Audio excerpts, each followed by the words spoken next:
প্রিয় শ্রোতা, আসসালামু আলাইকুম। শুরু করছি ইতিহাসের ধুলোকালি। বইটি লিখেছেন পিনাকি ভট্টাচার্য। আজকে পড়ছি বইটির পঞ্চম পর্ব। ইসলামে বিজ্ঞান। ইসলামে বিজ্ঞান প্রসঙ্গ ১। কয়েকদিন আগে আমার এক লেখায় ইসলামিক বিজ্ঞান শব্দযুগল নিয়ে বেশ বিতর্ক শুরু হয়েছে। কিন্তু এই শব্দযুগলের জন্মদাতা আমি নই। বেশ সরবেই এই শব্দযুগল একাডেমিক মহলে আলোচিত। যাই হোক, প্রধান আপত্তি এসে দাঁড়িয়েছে ধর্মের নামে এভাবে বিজ্ঞানের ট্যাগিং চলে কিনা। যদি ধর্ম মানে আমার কাছে একাত্তা কিছুর একটা সংজ্ঞা থাকে এবং পশ্চিমা ধর্মই যদি ধর্মসমূহের একমাত্র স্ট্যান্ডার্ড হয়, ধর্ম বিষয়টির যে বহুমুখী বিচিত্র সৃজনশীল এলাকা আছে সেটাকে অস্বীকার করলে নিশ্চয়ই প্রশ্নটির মেরিট আছে। ধর্ম হিসেবে ইসলামের মৌলিক আকিদার মানে প্র্যাকটিস বিষয়টার তাৎপর্য বুঝতে না চাইলে নিশ্চয়ই প্রশ্নটির মেরিট আছে। টমাস কুনের লেখার সঙ্গে যারা পরিচিত তারা জানেন যে এক একটি ঐতিহাসিক অবস্থায় জ্ঞান ও বিজ্ঞানের চর্চার অগ্রগতি ঘটে এক একটি আদি কল্পকে বা প্যারাডাইমকে আশ্রয় করে। তারই ভিত্তিতে এক একটি বৈজ্ঞানিক গোষ্ঠী বা ঘরনা গড়ে ওঠে। তার আদর্শে রচিত নানা মডেল বা প্রতিকল্পকে কেন্দ্র করে তাত্ত্বিক ও ব্যবহারিক চিন্তা ও পরীক্ষা চলে। সেই সব চিন্তার ফল বিজ্ঞানের নানা শাখায় আবার বৈজ্ঞানিক প্রতিষ্ঠানগুলোর উদ্যোগে ওই আদি কল্পটিকেই প্রচার করে। এরপর এমন সময় আসে যখন নতুন প্রশ্ন আর সমস্যার উত্তর বা সমাধান ওই আদিকল্প থেকে আর পাওয়া যায় না। তখনই সেই পুরনো আদিকল্প সংকটে পড়ে এবং নতুন আদিকল্প তাকে প্রতিস্থাপিত করে। এভাবেই মানুষের জ্ঞান ও সভ্যতা অগ্রসর হয়। এটা শুধু বিজ্ঞানের ক্ষেত্রেই সত্য নয়, জ্ঞানকাণ্ডের যে কোনো শাখার ক্ষেত্রেই প্রযোজ্য। গ্রিক ম্যাথমেটিক্স বা নিউটনিয়ান ফিজিক্স এমনই দুটি আদিকল্প বা প্যারাডাইম। আদিকল্প বা প্যারাডাইম হিসেবে ইসলাম কাজ করেছে, সেটা ঐতিহাসিক সত্য। সেই প্যারাডাইম আজকের সময়ে প্রাসঙ্গিক কিনা সেই আলোচনা নিশ্চয়ই হতে পারে, কিন্তু প্যারাডাইম বা আদিকল্প হিসেবে ইসলামের ভূমিকার অস্বীকার আদতে ইতিহাসের অস্বীকার এবং সাম্প্রদায়িকতার দোষে দুষ্ট। ইসলামে বিজ্ঞান প্রসঙ্গ ২। আচার্য প্রফুল্লচন্দ্র রায়ের নাম শুনেছেন নিশ্চয়ই। বাংলার প্রগতিশীলরা। খুলনার সন্তান এই মনীষী তার সময় সারা পৃথিবীতেই একজন নমস্য কেমিস্ট হিসেবে বিবেচিত হতেন। তিনি ভারতে প্রথম ফার্মাসিউটিক্যাল কোম্পানি প্রতিষ্ঠা করেছিলেন। একজন প্রকৃত অসাম্প্রদায়িক মানুষ ছিলেন তিনি। তার একটা বিখ্যাত বই আছে, আ হিস্ট্রি অফ হিন্দু কেমিস্ট্রি। আমার লেখায় ইসলামিক সায়েন্স শব্দের ব্যবহারে যাদের গা জ্বলে যায়, দেখুন তো আচার্য প্রফুল্লচন্দ্র রায়ের পুরো বইয়ের শিরোনাম হিন্দু কেমিস্ট্রি দেখলে আপনার গা জ্বলে যায় কিনা। এটা একটা কাঁঠাল পাতা টেস্ট। সেকুলার নামের মৌলবাদীদের সহজেই এই কাঁঠাল পাতা টেস্ট দিয়ে শনাক্ত করা যাবে। ইসলামে বিজ্ঞান। কিছুদিন আগে বিজ্ঞান নিয়ে ইসলামের প্রস্তাবনা শিরোনামে একটা নোট লিখেছিলাম। সেখানে আমি ইসলামিক সায়েন্স শব্দ দুটো ব্যবহার করেছিলাম। এতে বাংলাভাষী প্রগতিশীলরা বেশ কিছুদিন আমার সমালোচনায় মুখর ছিলেন। ইসলামিক সায়েন্স শব্দগুলো আমার আবিষ্কার নয়। আমি প্রমাণ সহকারেই বলার চেষ্টা করেছি যে ইসলামিক সায়েন্স শব্দযুগল একাডেমিক ওয়ার্ল্ডে ব্যবহার করা হয়। কিন্তু কে শোনে কার কথা। কয়েকদিন আগে একটা বই সংগ্রহ করেছি, science, its history and development among the world's culture, লিখেছেন কলিন এ রোনান। বইটা নিউ ইয়র্ক থেকে প্রকাশিত। বইটা পড়তে পড়তে এখানে এসে চোখ আটকে গেল হিন্দু সায়েন্স শব্দ দুটো দেখে। আমি জানি না বাংলাদেশের প্রগতিশীলরা এখন এটা দেখে ম্যাসাকার শুরু করবে কিনা। সারা দুনিয়ার একাডেমিশিয়ানরা যেই শব্দ ব্যবহারে কুণ্ঠিত নয়, সেই শব্দ ব্যবহারে বাংলার প্রগতিশীলদের গা জ্বলে কেন? এইসব অর্ধশিক্ষিত প্রগতিশীলদের নিয়ে জাতি কি করবে? ইসলামে বিজ্ঞান ছাড়া আজকের বিজ্ঞান অকল্পনীয়। Science as we know it today would have been inconceivable without Islamic science. বিজ্ঞানকে আজ আমরা যেভাবে জানি তা ইসলামিক বিজ্ঞান ছাড়া অকল্পনীয় ছিল। কথাটা আমার নয়, ফিলোসফি অফ সায়েন্স এর একটি প্রারম্ভিক পশ্চিমা বইয়ের একটা কোটেশন। ফিলোসফি অফ সায়েন্স পড়তে গিয়ে ইসলামের বিজ্ঞান বিষয়ক প্রস্তাবনা সম্পর্কে জানলাম। এই অসাধারণ প্রস্তাবনা সম্পর্কে আমি বিজ্ঞান পড়ে এবং একটি মুসলমান প্রধান দেশে জন্মগ্রহণ করে এতদিনেও জানতে পারিনি বলে হতাশ হলাম। ইসলাম ও বিজ্ঞান নিয়ে এতদিন যে সমস্ত আলোচনা শুনেছি সেগুলো সবই অন্ধের হস্তি দর্শনের মতো। পুনশ্চ ফিলোসফি অফ সায়েন্স পড়তে গেলে ইসলাম ও বিজ্ঞান সম্পর্কে আপনাকে জানতেই হবে।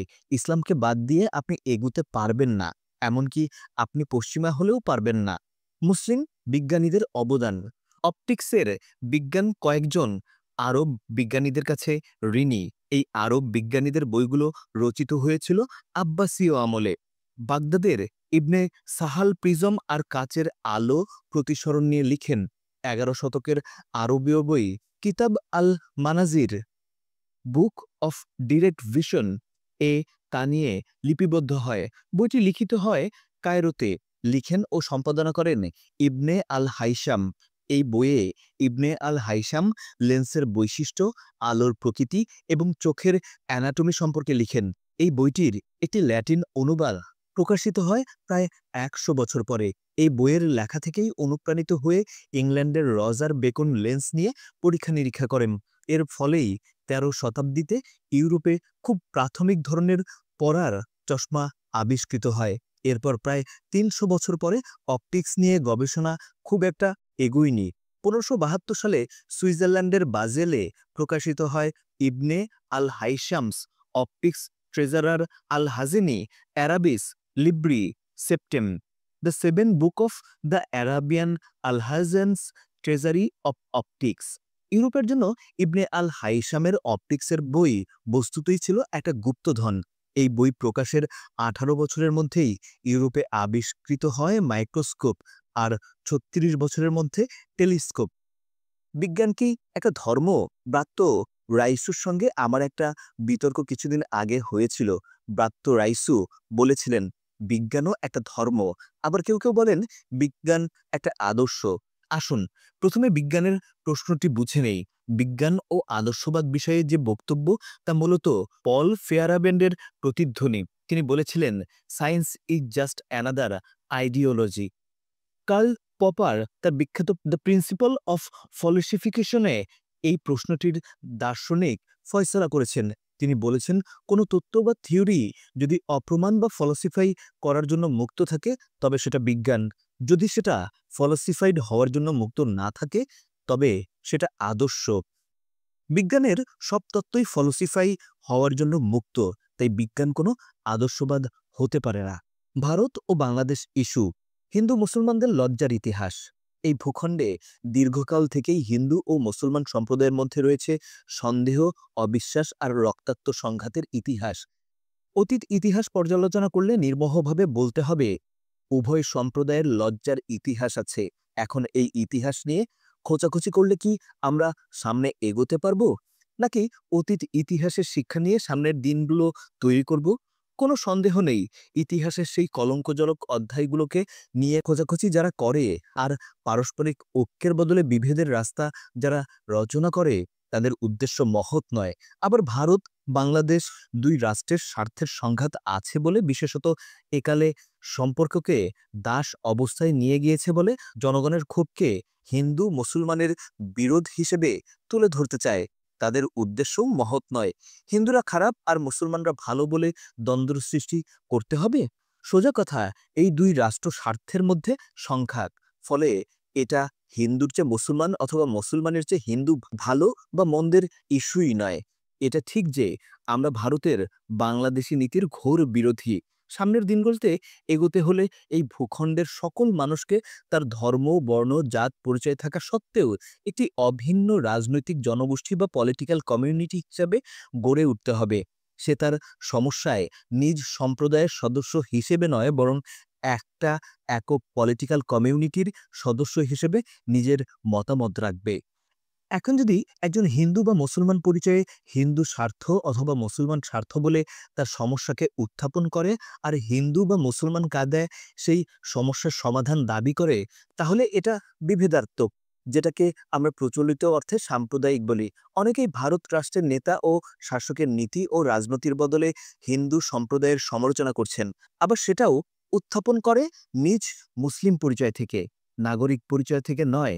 তাই এটা বিভেদাত্মক। ভারত রাষ্ট্রের নেতা ও শাসকদের নীতি ও রাজনীতির সমালোচনা করতে গিয়ে তাদের হিন্দুত্ব ধারণার অন্তঃসার শূন্যতা ও শয়তানিগুলোও তুলে ধরা যেতে পারে।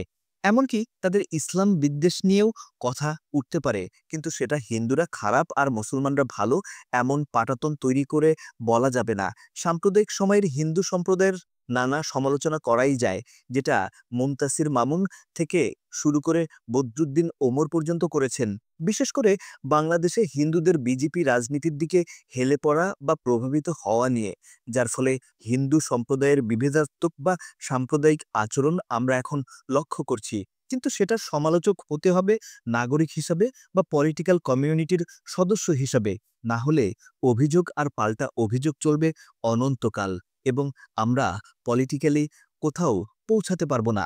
ভারতের বিজেপি এই দেশের হিন্দু সম্প্রদায় নিয়ে তার বিশেষ কিছু রাজনৈতিক এজেন্ডা বাস্তবায়ন করতে চায়। হিন্দু সম্প্রদায়ের একাংশ এই চক্রে বুঝে হোক বা না বুঝে হোক ঢুকে পড়েছে। বাংলাদেশে হিন্দু নিগ্রহ ভারতের বিজেপির মুসলিম বিরোধী রাজনীতির পালে হাওয়া জোগাবে, এটা তাদের অনুমান। দৃশ্যমান কোনো রাজনৈতিক সাফল্য না থাকায় এবং নানা রাজনৈতিক আছাড় খেতে থাকা মোদী সরকার পরবর্তী নির্বাচনে প্রবল মুসলিম বিরোধী স্লোগান তুলে নির্বাচনী বৈতরণী পার হতে চাইবে। সেই মুসলিম বিরোধিতার পাটাতন তৈরি করতে এক উপাদান হবে বাংলাদেশের হিন্দু নিগ্রহের চিত্র দিয়ে। আর এই হিন্দু বিরোধিতার সহায়ক পরিস্থিতি তৈরি করেছে কেউ কেউ। আর এটা যে শেষতক বিজেপিকে সাহায্য করবে, এতে কি আর কোনো সন্দেহ আছে? হিন্দু বিরোধিতা আর ভারত বিরোধিতা এক করে ফেলা যাবে না। ভারত বিরোধিতা মানে ভারত রাষ্ট্রের নেতা ও শাসকের নীতি ও রাজনীতির বিরোধিতা, তাদের বাংলাদেশি নীতির বিরোধিতা। এই সহজ বিষয়টাকে গুলিয়ে যারা হীন সাম্প্রদায়িক স্বার্থ চরিতার্থ করতে চান, তারা দুরাত্মা ভবিষ্যৎ বাংলাদেশের শত্রু। ভারতের পানি সন্ত্রাস। ২৯ অক্টোবর ১৯৫১ সালে পাকিস্তান সরকার আনুষ্ঠানিকভাবে ফারাক্কা নির্মাণের মহাপরিকল্পনায় তাদের উদ্বেগের কথা লিখিতভাবে ভারত সরকারকে জানায়। ৮ মার্চ ১৯৫২ সালে ভারত সরকার লিখিতভাবে উত্তর দেয়। তারা বলে, the project is only under preliminary investigation and that concern was hypothetical. প্রকল্পটি একটি প্রাথমিক সমীক্ষামূলক পর্যায়ে আছে এবং আপনাদের উদ্বেগ অনুমান নির্ভর। প্রকল্পটি বাস্তবায়িত হয়েছে। যারা এই সময় প্রতিবাদ করেছিলেন তাদের সাথে আমাদের রাজনৈতিক বিচ্ছেদ হয়েছে এবং যারা উদ্বেগকে অনুমান নির্ভর বলে উত্তর দিয়েছিলেন তারা আজ বেঁচে নেই। কিন্তু উদ্বেগ অনুমান নির্ভর ছিল না। সেই জ্ঞানের কথা যারা বলেছিলেন তাদের ধরার কোনো উপায় নেই।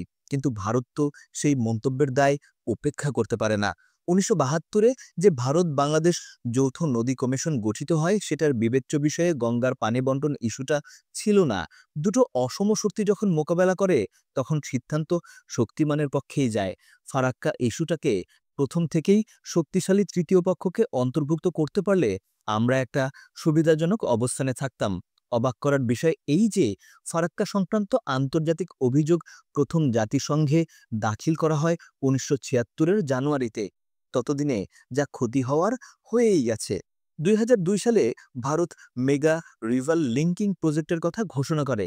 এখনই আমরা আন্তর্জাতিকভাবে এই বিষয়টা তুলে ধরতে ব্যর্থ হলে আর একটা মহা সর্বনাশ হয়ে যাবে। আমরা সম্ভবত এখনও ভারতের অনুমান নির্ভর কথাটার উপর ভিত্তি করে ফারাক্কা ইস্যুতে ভারতকে ক্ষতিপূরণ দানে বাধ্য করতে পারি।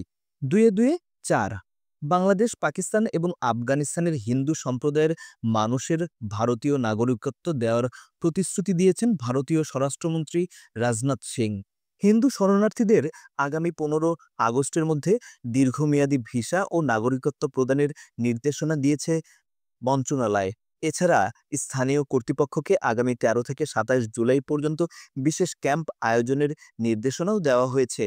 একই সময়ে শুরু হয়েছে বাংলাদেশে হিন্দু পুরোহিত ও সেবায়েতদের নির্মম হত্যা। হিন্দু সম্প্রদায়কে নিরাপত্তাহীন ভাবতে বাধ্য করা হচ্ছে কার ইচ্ছায় আর কার পরিকল্পনায়? এই হত্যাকাণ্ডগুলো ঘটিয়ে কোন সত্য প্রতিষ্ঠা করার চেষ্টা চলছে? এই সত্য প্রতিষ্ঠা করার চেষ্টা হচ্ছে যে বাংলাদেশে হিন্দুরা মোটেই নিরাপদ নেই। বাংলাদেশ একটা ফ্যান্টিকদের দেশ। এটা প্রমাণ করাতে বাংলাদেশের কার কার লাভ আছে? এমনকি বাংলাদেশের ধর্মবাদী দলগুলোরও কি লাভ আছে? লাভ নেই। এই কাজটি ফ্যান্টিকদের কাজে লাগাচ্ছে কে? এবার এই দুই ঘটনাকে একসঙ্গে মেলান। শরণার্থীদের স্রোত তৈরি করতে চাইছে কে? দুয়ে দুয়ে চার মেলাতে পারলেই দেখবেন এ এক ভয়ঙ্কর যোগ। গর্দভ নেতা সব রাষ্ট্রের জন্যই বিপজ্জনক। প্রথম আলো জানাচ্ছে, বাংলাদেশের হিন্দু সম্প্রদায়ের নেতারা তাদের নিরাপত্তার জন্য ভারতীয় প্রধানমন্ত্রী মোদীর হস্তক্ষেপ চেয়েছেন। ঘটনাটা খুবই তাৎপর্যপূর্ণ। আমি কয়েকদিন আগেই লিখেছিলাম, বাংলাদেশের হিন্দুরা তাদের রাষ্ট্র মনে করে ইন্ডিয়াকে, তাই তাদের নিরাপত্তার জন্য বাংলাদেশ নামের রাষ্ট্রের মুখাপেক্ষী তারা থাকে না, থাকেন ইন্ডিয়ার মুখাপেক্ষী হয়ে। আমার তিক্ত বচনকে তারা নিজেরাই নিজেদের বক্তব্য দিয়ে প্রমাণ করে দিলেন। ইস্ট ইন্ডিয়া কোম্পানির ব্রিটিশ কর্মীর রাষ্ট্র ছিল ইংল্যান্ড আর ব্যবসার ক্ষেত্র ছিল ইন্ডিয়ান কলোনি। বাংলাদেশের হিন্দু নেতারা ঠিক তেমন করেই বিষয়টা উপস্থাপন করলেন নাকি? এক রাষ্ট্রের নাগরিক আর এক দেশের রাষ্ট্রপ্রধানের কাছে নিরাপত্তা চায়। ইন্ডিয়াও বাংলাদেশের এমন গর্দভ হিন্দু নেতাদের নিয়ে পেরেশানিতে আছে, আমি নিশ্চিত। বাংলাদেশের হিন্দু সম্প্রদায়ভুক্ত সকলের উচিত এই গর্দভ নেতাদের বিতাড়িত করা। সোহরাওয়ার্দী প্রবলভাবে অসাম্প্রদায়িক ছিলেন। বাংলাদেশের বামপন্থীরা মোটা দাগে সোহরাওয়ার্দীকে একজন খারাপ রাজনীতিবিদ হিসেবে বলে থাকে। বাম দলগুলো গ্রেট কলকাতা কিলিং এর জন্য সোহরাওয়ার্দীকে দায়ী করেন। সোহরাওয়ার্দী সম্পর্কে আমার প্রথম ভুল ভাঙে আমার দেখা রাজনীতির ৫০ বছর পরে, তার অসমাপ্ত আত্মজীবনী পড়ে। শেষে ন্যাপের অধ্যাপক মুজাফফর আহমেদের সময়ের কণ্ঠস্বর আমাকে একটা পূর্ণাঙ্গ ধারণা দিয়েছে। আমার এখনকার মূল্যায়নে শহীদ সোহরাওয়ার্দী এক গরিব দরদি আধুনিক গণতান্ত্রিক রাজনৈতিক নেতা, যিনি প্রবলভাবে অসাম্প্রদায়িক ছিলেন। তিনি যখন সুযোগ পেয়েছেন তখনই বাম ও বাম ঘেঁষাদের পূর্ণ সমর্থন দেওয়ার চেষ্টা করেছেন। তিনি গরিব দরদি হয়ে ফিরে এসেছিলেন ইংল্যান্ডে যাওয়ার পরে। সেই সময়ে ইংল্যান্ডে যারা যেত, ইংল্যান্ডের কমিউনিস্ট পার্টি তাদের সাথে যোগাযোগ করত এবং মার্ক্সবাদী দীক্ষা দিতে চেষ্টা করত। দেশে ফিরে তিনি মুসলিম লীগে যোগ দিলেও খিদিরপুরে ডক শ্রমিকদের সংগঠন গড়ে তুলেছিলেন। এই সংগঠন পরে কমিউনিস্টরা দখল করে নেয়, কিন্তু এটা ছিল সোহরাওয়ার্দীর শ্রমে গড়া। তবে কমিউনিস্টদের মতো লাল ঝান্ডা সংগঠন নয়, সবুজ ঝান্ডা সংগঠন। এই সংগঠনের শ্রমিকরা কমিউনিস্টদের লাল ঝান্ডার বদলে সবুজ ঝান্ডা ব্যবহার করত। তিনি মৌলানা আব্দুর রশিদ তর্কবাগিসের সাথে মিলে রায়ত খাতক সমিতি গড়ে তুলেছিলেন। সোহরাওয়ার্দী সভাপতি আর তর্কবাগিস সাধারণ সম্পাদক। এই সমিতিরও লক্ষ্য ছিল রায়ত অর্থাৎ কৃষক প্রজাদের উপরে জমিদারদের অত্যাচার বন্ধ করা, আর খাতক অর্থাৎ ঋণ গ্রহীতার উপরে মহাজনদের অত্যাচার বন্ধ করা। সোহরাওয়ার্দী সাহেব বাংলা বলতে পারতেন না, পরে তিনি পূর্ববঙ্গের ভাষা শিখেছিলেন। যদিও প্রথম দিকে তার অদ্ভুত ভাষার বাংলা বক্তৃতা হাস্যরসের উদ্রেক ঘটাত। একবার তিনি কলকাতার মুসলিম ইনস্টিটিউটে বক্তৃতা দিচ্ছেন। তিনি লেডিস অ্যান্ড জেন্টলম্যানের বাংলা করে বক্তৃতা শুরু করলেন। তিনি বললেন, ভদ্র মহোদয় ও ভদ্র মাগিগণ, যুক্তফ্রন্টের নির্বাচন হবে। যুক্তফ্রন্টের অন্যতম শরিক নেজামে ইসলাম পার্টির মৌলানা আতাহার আলী ১২ জনের তালিকা দিয়ে বলেন, এরা বর্ণচোরা কমিউনিস্ট, এদের মনোনয়ন দেয়া যাবে না। আবার এই ১২ জন রাজনৈতিকভাবে অত্যন্ত গুরুত্বপূর্ণ। বলাই বাহুল্য, নেজামে ইসলাম পার্টির অভিযোগ মিথ্যা ছিল না। তারা সকলেই গোপনে পার্টির সদস্য ছিলেন এবং এটা সোহরাওয়ার্দী খুব ভালোভাবেই জানতেন। সোহরাওয়ার্দী এগিয়ে এলেন উদ্ধার করতে। তিনি বললেন, আমি বিলাতে কমিউনিস্ট দেখেছি, আমি কমিউনিস্ট চিনি, কমিউনিজম বুঝি। এই Muslim can never be a communist. একজন মুসলমান কখনো কমিউনিস্ট নেতা হতে পারে না। At most they can be called লালমিয়া। তারা বড়জোর লালমিয়া হতে পারে, যারা মুখেই কেবল কমিউনিস্ট বলি আওড়ায়। শেষ পর্যন্ত মৌলানা আতাহার আলীর তালিকা ১২ থেকে কমে একজন হলো। তিনি হাজী দানেশকে কিছুতেই নমিনেশন দেবেন না। সোহরাওয়ার্দী আর আতাহার আলী নমিনেশন বোর্ডে বসেছেন। হাজী দানেশ ঢুকবেন আগেই সোহরাওয়ার্দী তার প্রিয় শিষ্য শেখ মুজিবকে বলে দিয়েছেন, হাজী দানেশকে যেন ভালো করে ব্রিফ করে দেওয়া হয়। হাজী দানেশ ঢুকলেন রুমে টুপি দাড়ি নিয়ে। ঢুকেই লম্বা করে বলে উঠলেন, আসসালামু আলাইকুম। সোহরাওয়ার্দী বলে উঠলেন, দেখেন মৌলানা সাহেব, কমিউনিস্টদের মুখে দাড়ি আর টুপি থাকে না। ওরা কখনো আসসালামু আলাইকুম বলে? ওরা বলে লাল সালাম। মাওলানা আতাহার সাহেব মাথা নাড়লেন। তিনি বললেন, না স্যার, আপনি জানেন না, সে পাক্কা কমিউনিস্ট, আমার কাছে খবর আছে। সোহরাওয়ার্দী বললেন, আরে দেখেন, তার দাড়ি আছে, টুপি আছে, মাওলানা সাহেব ছাড়বেন কেন? তিনিও বলেন, মার্কস লেনিনেরও দাড়ি টুপি দুটোই ছিল স্যার, আপনি তো জানেন। এবার বিরস বদনে সোহরাওয়ার্দী প্রশ্ন করলেন, হাজী সাহেব, নমিনেশন দিলে পাশ করবেন তো? হাজী সাহেব ঘর কাঁপিয়ে উত্তর দিলেন, ইনশাল্লাহ স্যার, পাশ করব। এইবার সোহরাওয়ার্দী লাফিয়ে উঠলেন। এই দেখে মৌলানা সাহেব, একজন কমিউনিস্ট কখনো আল্লাহ বলতে পারে না। কমিউনিস্ট আল্লাহ বললে সে কমিউনিস্ট থাকে না। যান হাজী সাহেব, আপনাকে নমিনেশন দেওয়া হলো। তথ্যসূত্র সময়ের কণ্ঠস্বর, অধ্যাপক মোজাফফর আহমেদ, আলোঘর প্রকাশনা, আগস্ট 2017, পৃষ্ঠা 55-58। মুক্তিযুদ্ধ, জাফর ইকবাল, উদুরপিণ্ডি, বুদোর ঘাড়ে। জাফর ইকবাল দাবি করেছেন, দণ্ডিত যুদ্ধাপরাধীদের জিয়াউর রহমান ছেড়ে দিয়েছেন। তিনি লিখেছেন, বাংলাদেশ অ্যাবাউট টার্ন করে পুরোপুরি উল্টো দিকে পাকিস্তানের পথে যাত্রা শুরু করল। নেতৃত্ব দিলেন জেনারেল জিয়াউর রহমান। জেলখানা থেকে যুদ্ধাপরাধীরা ছাড়া পেয়ে গেল। তারা রাজনীতি করা শুরু করল। দণ্ডিত কাউকে ছেড়ে দিতে হলে কোনো না কোনো একটা পদ্ধতি অনুসরণ করা বাধ্যতামূলক। জাফর ইকবাল বলেননি কোন পদ্ধতি অনুসরণ করে জিয়াউর রহমান দণ্ডিত দালালদের ছেড়ে দিয়েছিলেন। সম্ভবত তিনি বলতে চেয়েছেন, জিয়াউর রহমান দালাল আইন বাতিল করেছিলেন, তাই দণ্ডিত যুদ্ধাপরাধীরা ছাড়া পেয়ে যায়। দালাল আইন বাতিল আদেশ কি জিয়া বলবৎ করেছিলেন? সেই দালাল আইন বাতিল আদেশ অনুসারে কি দণ্ডিত কারো ছাড়া পাওয়ার সম্ভাবনা ছিল?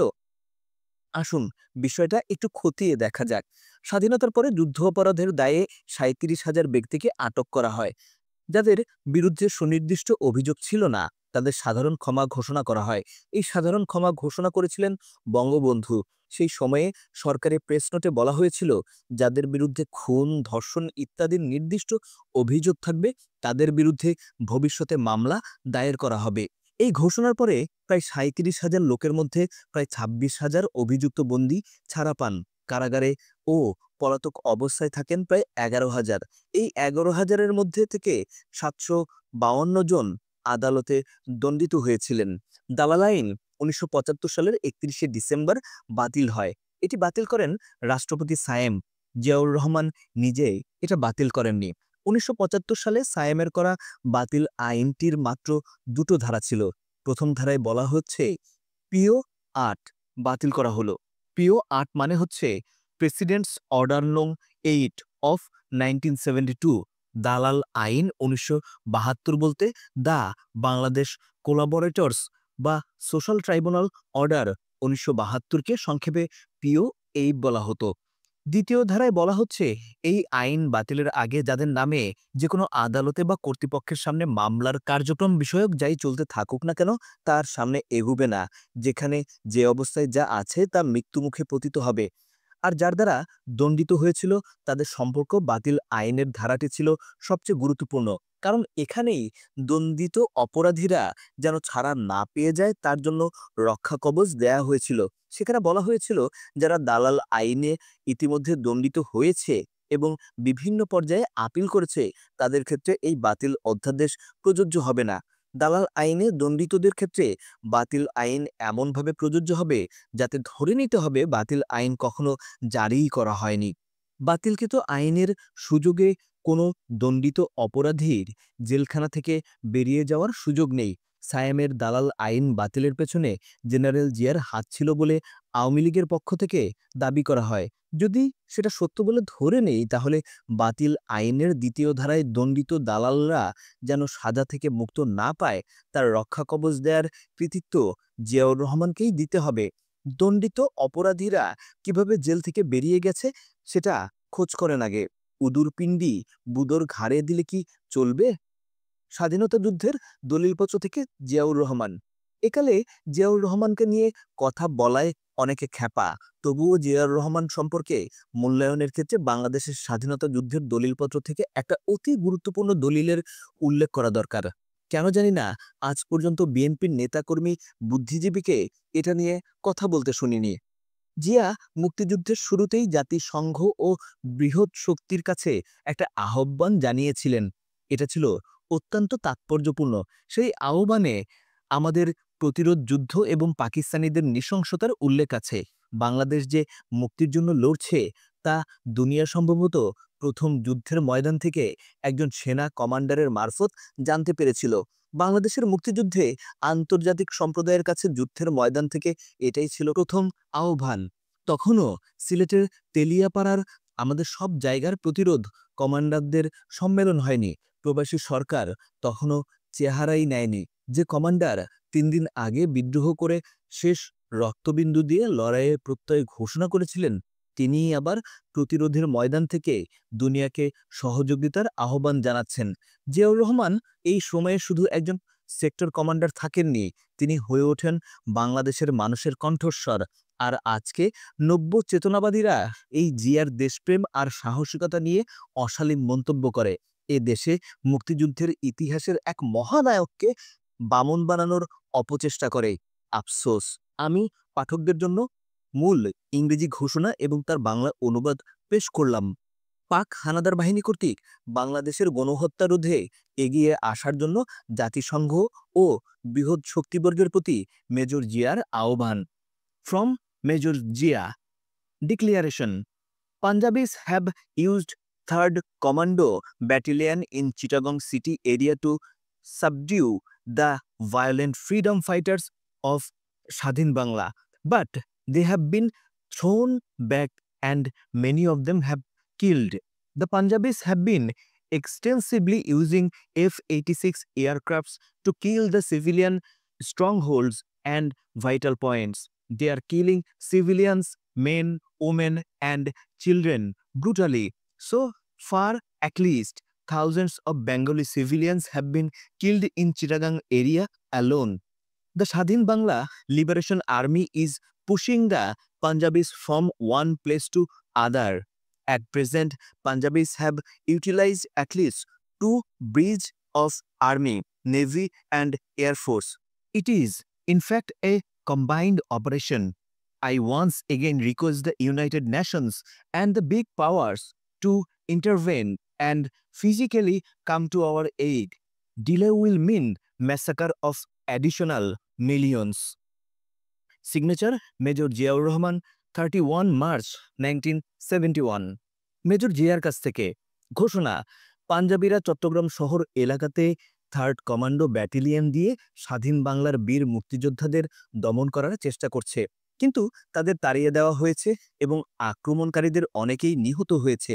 পাঞ্জাবিরা ব্যাপকভাবে F-86 যুদ্ধবিমান ব্যবহার করে গুরুত্বপূর্ণ এলাকায় আক্রমণ এবং বেসামরিক জনতাকে হত্যা করছে। তারা পাশবিকভাবে বেসামরিক মানুষ, নারী পুরুষ এবং শিশুদের হত্যা করছে। এ পর্যন্ত শুধু চট্টগ্রাম এলাকাতেই হাজার হাজার বাঙালি বেসামরিক মানুষ নিহত হয়েছে। স্বাধীন বাংলার মুক্তিবাহিনী পাঞ্জাবিদের এক জায়গা থেকে আরেক জায়গায় তাড়িয়ে বেড়াচ্ছে।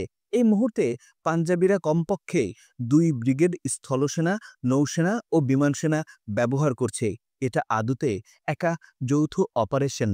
আমি আবারও জাতিসংঘ ও বৃহৎ শক্তির কাছে আহ্বান জানাচ্ছি, তারা যেন সশরীরে এখানে আমাদের সাহায্য করার জন্য হস্তক্ষেপ করেন। দেরি করলে আরও লাখ লাখ মানুষ গণহত্যার শিকার হবে। স্বাক্ষর major Ziaur Rahman, 31 March 1971। America, পশ্চিম ও মুসলিম সম্প্রদায়। আমেরিকার দাস ব্যবস্থা এবং মুসলিম সম্প্রদায়। পশ্চিম আফ্রিকা থেকে যাদের ধরে এনে আমেরিকায় দাস হিসেবে বিক্রি করে দেওয়া হতো তাদের বেশিরভাগই ছিলেন মুসলমান। দাস ব্যবসায়ীরা মুসলমান নিগ্রোদের ধরে আনার ক্ষেত্রে খুব উৎসাহী ছিলেন। রিলিজিয়াস ডিসক্রিমিনেশন ছিল দাস ব্যবসায়ীদের। এটা খুব কৌতূহল উদ্দীপক যে আফ্রিকান দাসদের উন্মানুষ হিসেবে পরিচয় করে দেয়া হলেও এই মুসলমান দাসরা প্রায় সকলেই লিখতে পড়তে পারত। নারীদের সবাই লেখাপড়া জানত।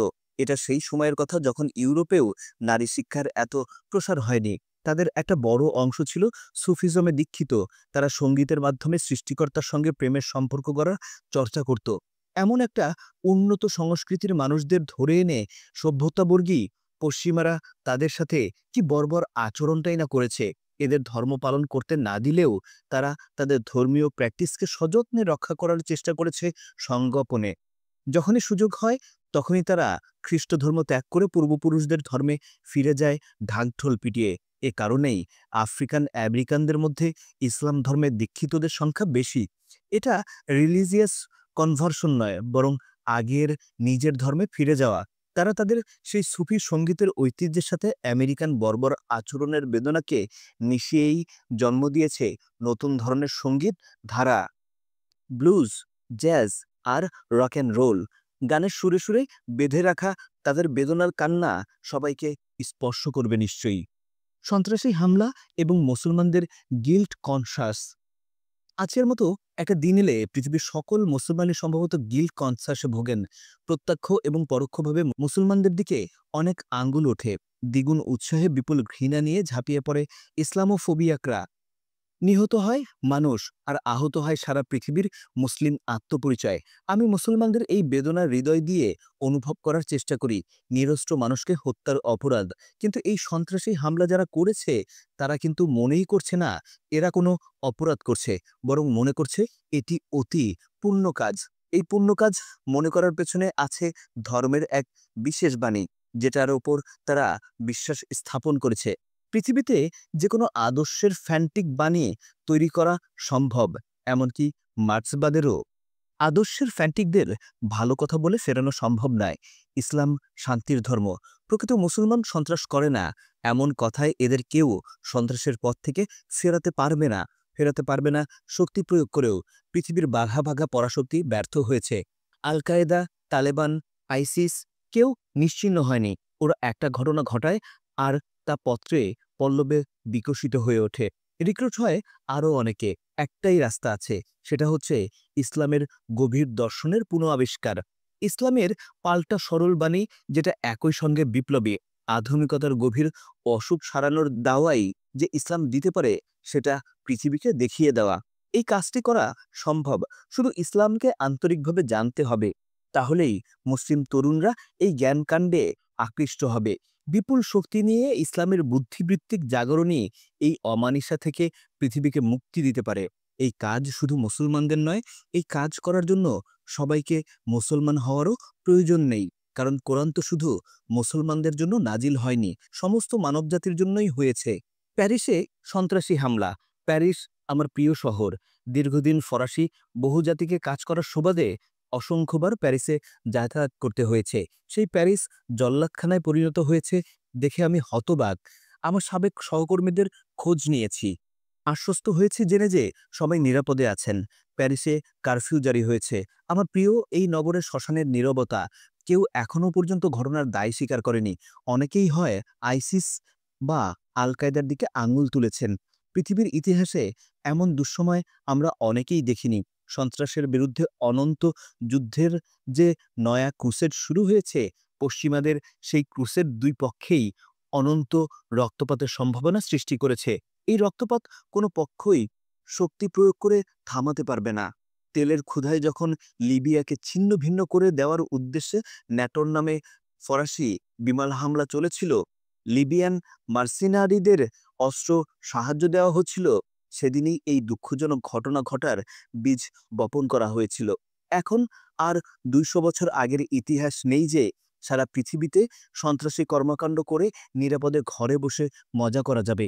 পশ্চিমা বিশ্ব যদি তাদের মধ্যপ্রাচ্য নীতি না বদলায়, তেলের ক্ষুধার কারণে যুদ্ধ আর গণতন্ত্র রপ্তানি করার কর্মকাণ্ড বন্ধ না করে, তাহলে আমাদের ভবিষ্যৎ অন্ধকার। পশ্চিমারাও ইসলামকে বুঝতে পারেনি। এই বিষয়ে তাদের মূর্খতা সীমাহীন। তাই ইসলামের সাথে বোঝাপড়ার ধরন কি হবে সেটা তারা ঠিক করতে পারেনি। এই সীমাহীন রক্তপাত হচ্ছে আধুনিকতার নামে এনলাইটমেন্ট আর ধর্মের অমীমাংসার ফল। এনলাইটমেন্ট পৃথিবীর সব ধর্মকে পাল্টে দিতে পারলেও ইসলামকে পারবে না। এটা পৃথিবী যেদিন বুঝবে সেদিন হয়তো একটা বোঝাপড়ার ক্ষেত্র তৈরি হবে, কিন্তু এর মধ্যেই ঝরে যাবে অজস্র নিষ্পাপ প্রাণ। মুসলমানরা নিজেরাই যখন একসঙ্গে এই সন্ত্রাসবাদের বিরুদ্ধে দাঁড়াবে, তখনই এই সন্ত্রাসবাদ বন্ধ হবে। কিন্তু দুঃখজনকভাবে মুসলমানদের সেই একক ও সংঘবদ্ধ অবস্থানের শর্ত সৃষ্টি না করে এই বিরোধকে মীমাংসার দিকে ঠেলে দেওয়া হচ্ছে। এই দুঃসময় কেউ একাকী পার করতে পারবে না। পশ্চিম ইসলামকে বুঝতে পারেনি। সম্প্রতি আমার লেখায় পশ্চিম ইসলামকে বুঝতে পারিনি কথাটা উল্লেখ করায় অনেক মুক্তমনা লেখক ভ্রু কুঁচকে ফেলেছেন। পশ্চিমারা বুঝতে পারবে না, এটা কি করে হয়? তাদের কাছে পশ্চিমিত ঈশ্বর, সেই ঈশ্বরের অজানা কিছু না বোঝা থাকতে পারে, সেটা বিশ্বাস করতে তাদের কষ্ট হয়। এই লেখা বুঝতে হলে ধর্ম, ধর্মতত্ত্ব ও থিওলজি আর আধুনিকতা, এই ৩টি বিষয় একটু খুলে বলা দরকার। আমি এখানে আধুনিকতা বিষয়টা ব্যাখ্যা করেছি। মানুষের স্বভাব হচ্ছে ধর্ম, অর্থাৎ মানুষ যা হয়ে উঠতে চায় সেটাই ধর্ম। মানুষের ধর্মকে যদি যুক্তি দিয়ে উপস্থাপন করতে যায়, সেটা হয়ে ওঠে ধর্মতত্ত্ব বা থিওলজি। জ্ঞানের বিষয় হিসেবে ধর্মের উপস্থাপনা করলে সেটা হয় দর্শন। আধুনিকতা দাঁড়িয়ে আছে যুক্তিবাদের উপরে। এই যুক্তিবাদের ভিত্তি তৈরি করেছে খ্রিস্টতন্ত্রের ভেতর থেকে অ্যারিস্টটলের লজিক। এই খ্রিস্টতন্ত্রের জ্ঞানকাণ্ডের সাথে আধুনিকতার বিরোধ নেই। ইসলাম গ্রিক চিন্তার বিপরীতে দাঁড়িয়ে মেটাফিজিক্সকে অতিক্রম করে গেছে। ইসলাম শুধু ঈশ্বরকে নিরাকার হিসেবে চিহ্নিত করেই সন্তুষ্ট নয়, সে বলে আল্লাহ ছাড়া কোনো উপাস্য নেই। এটা মেটাফিজিক্সে নেই, লজিক নেই, আছে ইমান ও আকিদা, বিশ্বাস ও প্র্যাকটিস। তাই ইসলাম থিওলজি না হয়ে হয়েছে পলিটিক্স। সেটার একটা বৈপ্লবিক তাৎপর্য আছে, কিন্তু সেটা ভিন্ন আলোচনা। এই ইসলামকে পশ্চিমা আধুনিকতার চশমা পরে বুঝতে পারবে না। লজিক ও মেটাফিজিক্স দিয়ে ইসলামকে বোঝা যাবে না। ইসলামকে বুঝতে হবে ইসলামের জমিনে দাঁড়িয়ে। ইসলামের এই জমিনে দাঁড়িয়ে পশ্চিমা কখনো ইসলামকে বুঝতে চায়নি, এখনো বুঝতে চাইছে না। এই তথাকথিত আধুনিকতার লজিকের চশমা পরে পশ্চিম এবং তাদের স্থানীয় বরকন্দাজ মুক্তমনরা বিজ্ঞের মতো ইসলামকে অনাধুনিক বলে রায় দেয়। ইউরোপের একজন দার্শনিকে ইসলাম যেই জমিনে দাঁড়িয়ে পৃথিবীর বিচার করে, সেই জমিনে দাঁড়িয়ে পৃথিবীকে দেখার চেষ্টা করেছিলেন, তিনি হলেন কার্ল মার্কস। আগ্রহীরা ফয়েরবাখ সংক্রান্ত থিসিসে পৃথিবীকে ব্যাখ্যা নয়, বদলানোর প্রত্যয়ের সাথে নিরাকারের ব্যাখ্যায় ইসলামের সন্তুষ্ট না থাকা আর থিওরি অ্যান্ড প্র্যাকটিসের সঙ্গে ইসলামের ঈমান এবং আকিদার বিষয়টি নিজেই মিলিয়ে দেখলে এই লেখার মর্মার্থ স্পষ্ট হবে। ধর্ম ও সভ্যতা। ধর্ম অবমাননা মানবাধিকার লঙ্ঘন। জাতিসংঘের হিউম্যান রাইটস কাউন্সিল 15 এপ্রিল 2010 সালে ধর্ম অবমাননার বিরুদ্ধে কিভাবে লড়া যায় সেই বিষয়ে কয়েকটি সুনির্দিষ্ট সিদ্ধান্ত গ্রহণ করে। 2011 সালের 21শে মার্চ সর্বসম্মতভাবে সেই সিদ্ধান্ত গৃহীত হয়। জাতিসংঘ হিউম্যান রাইটস কাউন্সিলের মতে ধর্ম অবমাননা একটি মানবাধিকার লঙ্ঘনের অপরাধ। ধর্মীয় চরিত্রের বিরুদ্ধে কুৎসা রটনা একটি মানবাধিকার বিরোধী কাজ। খুব কৌতূহল উদ্দীপক যে 7 নম্বর সিদ্ধান্তে বলা হয়েছে ইসলাম এবং মুসলমানদের ভুলভাবে বারবার মানবাধিকার লঙ্ঘনের এবং সন্ত্রাসবাদের সাথে যুক্ত করে প্রচারণা চালানো হচ্ছে এবং মুসলমান ও ইসলামকে কলঙ্কিত করার চেষ্টা করা হচ্ছে। হিউম্যান রাইটস কাউন্সিল এর বিরুদ্ধে গভীর উদ্বেগ প্রকাশ করেছে। এই রেজুলেশনে বাংলাদেশ স্বাক্ষর করেছে। সো কল্ড মুক্তমনারা যে ফ্রি স্টাইলে ধর্ম অবমাননা চালিয়ে গেছে, ধর্মীয় চরিত্রদের নিয়ে পর্নোগ্রাফি রচনা করেছে, এটা যে মানবাধিকার লঙ্ঘন, এটা বাংলাদেশের কোনো মানবাধিকার সংস্থা একবারও কি মুখ ফুটে বলেছে? তরুণরা কেন ধর্মের দিকে ঝুঁকছে? নাস্তিকবাদীরা যাই প্রচার করুক না কেন, শুধু বাংলাদেশেই নয়, সারা পৃথিবীতেই বিশেষ করে তরুণ সম্প্রদায় ধর্মের দিকে ঝুঁকে পড়ছে। ধর্মীয় আচার অনুষ্ঠানে অংশগ্রহণের হার, ধর্মীয় পরিচয়মূলক পোশাক পরিধান ও ধর্মীয় চিহ্ন ব্যবহারের বৃদ্ধি দেখে এটা স্পষ্টই বোঝা যায়। এই ফেনোমেননকে বাংলাদেশের সেকুলাররা ব্যাখ্যা করতে পারেন না। তারা যেহেতু মনে করে ধর্ম মানেই প্রতিক্রিয়াশীলতা, তাই তাদের ব্যাখ্যাটা এমনই হয়। এই তরুণরা প্রতিক্রিয়াশীলতার দিকে ঝুঁকছে। তারা এই ধারার সামাজিক ও নৃতাত্ত্বিক কারণ অনুসন্ধানের বদলে নিরেট রাজনৈতিক ও ষড়যন্ত্র তত্ত্ব দিয়ে এটাকে ব্যাখ্যা করার চেষ্টা করে। বাংলাদেশের জন্য এই বুদ্ধিবৃত্তিক সমস্যা হয়েছে আরও জটিল। যেহেতু মুক্তিযুদ্ধে পাকিস্তান ধর্মকে ব্যবহার করেছিল, তাই তারা ধর্মের উত্থানকে পাকিস্তানি ভাবাদর্শের উত্থান ভেবে মারাত্মক ভুল বিবৃতির জন্ম দেন। হান্টিংটনের ক্ল্যাশ অফ সিভিলাইজেশন এই ধর্মীয় ভাবের উত্থানের পেছনে আধুনিকতার প্রধান এবং একমাত্র কারণ বলে দাবি করেছেন। তিনি লিখেছেন, the most obvious, most silent and most powerful cause of the global religious resurgence is precisely what was supposed to be caused the death of religion, the process of social, economic and the cultural modernization, the swept across the world in the second half of the 20th century. অর্থাৎ বৈষয়িক ধর্মীয় পুনর্জাগরণের সবচেয়ে প্রধান, সহজ এবং শক্তিশালী কারণ নির্ভুলভাবে বলা যায় আধুনিকায়ন প্রক্রিয়া। সামাজিক, অর্থনৈতিক এবং সাংস্কৃতিক আধুনিকায়ন প্রক্রিয়া ধর্মকে বাদ দিয়ে ২০ শতকের দ্বিতীয়ার্ধে সমগ্র দুনিয়াকে ভাসিয়ে দেয়। আধুনিকায়ন দীর্ঘকালের পরিচয়ের উৎস এবং কৃতিত্বের প্রক্রিয়া পদ্ধতিকে তছনছ করে। আধুনিকায়নের সূত্র ধরে মানুষ গ্রাম ছেড়ে শহরে ভিড় করে, শিকড় ছিন্ন হয়, নতুন কাজ জোটায় বা বেকার থাকে, বিপুল সংখ্যক অপরিচিতদের সঙ্গে মিথস্ক্রিয়া করে এবং নতুন নতুন সম্পর্কের সঙ্গে পরিচিত হয়। তাদের জীবনের অর্থময়তা ও উদ্দেশ্যবোধ জাগাতে দরকার হয় নতুন পরিচয়ের উৎস, স্থিতিশীল কমিউনিটি, নীতি, নৈতিকতা ও অনুশাসন। একমাত্র ধর্মই মূল ও মৌলবাদী দ্বারা এসব চাহিদা মেটায়। মানুষ কেবল যুক্তি দিয়ে বাঁচে না। ব্যক্তি যতক্ষণ পর্যন্ত নিজেকে চিনতে না পারে ততক্ষণ সে ঠিকভাবে হিসাব করতে পারে না এবং নিজের স্বার্থকেন্দ্রিক কর্মও যৌক্তিকভাবে করতে পারে না। কখনো কখনো সমাজের দ্রুত পরিবর্তনের সময় দীর্ঘকালের প্রতিষ্ঠিত পরিচয়ও হারিয়ে যায়। তখন নতুন করে নিজের পরিচয় তৈরি করে নিতে হয়। আমি কে, কোথায়, কার জন্য এলাম? মানুষকে এই প্রশ্নগুলোর উত্তর পেতে হবে। একমাত্র ধর্মই এগুলোর উত্তর দেয়। ধর্মীয় গোষ্ঠীগুলোই এদের জন্য একটি ছোটখাটো সমাজ নির্মাণ করে দেয়, যারা নবরয়নের ভিড়ে এতদিন নিজেদের হারিয়ে ফেলেছিল। হাসান আল তুরাবি বলেন, সব ধর্মই মানুষকে আত্মপরিচয়ের বোধ এবং জীবনের দিক নির্দেশনার পরিচয় দেয়। এই প্রতিক্রিয়ায় মানুষ নিজেকে পুনরায় আবিষ্কার করে বা নতুন ঐতিহাসিক পরিচয়ের সৃষ্টি করে। পশ্চিমা সভ্যতার ভিত তৈরি করেছে খ্রিস্ট ধর্ম। হান্টিংটন তার ক্ল্যাশ অফ সিভিলাইজেশন বইয়ে পাশ্চাত্য সভ্যতার মূল কোর হিসেবে ৮টি বৈশিষ্ট্যকে চিহ্নিত করেছেন। ১. গ্রিক দর্শন, যুক্তিবোধ, রোমান আইন, ল্যাটিন ভাষা ও খ্রিস্ট ধর্মের ক্লাসিক্যাল উত্তরাধিকার। ২. ক্যাথলিক ও প্রোটেস্ট্যান্ট মতবাদ। ৩. ইউরোপীয় ভাষা। ৪. আধ্যাত্মিক ও জাগতিক কর্তৃত্বে বিভেদ, যেটাকে আমরা সেকুলারিজম বলে জানি। ৫. আইনের শাসন। ৬. সামাজিক বহুত্ব। ৭. প্রতিনিধি সংঘ। আর ব্যক্তিবাদ। সবচেয়ে কৌতূহল উদ্দীপক কথা তিনি বলেছেন ২ নম্বর পয়েন্টে। তিনি লিখেছেন, পাশ্চাত্যের খ্রিস্ট ধর্ম প্রথমে ক্যাথলিক এবং পরে ক্যাথলিক ও প্রোটেস্ট্যান্ট মতবাদ পাশ্চাত্যে সভ্যতার একমাত্র ও সবচেয়ে গুরুত্বপূর্ণ পরিচয় বহন করে। এই সভ্যতা প্রথম ১০০০ বছরের বেশিরভাগ সময় খ্রিস্টান জগৎ নামেই সমধিক পরিচিত ছিল। তখন পশ্চিমা খ্রিস্টানদের মধ্যে এক উন্নত সাম্প্রদায়িক বোধ জাগ্রত হয়।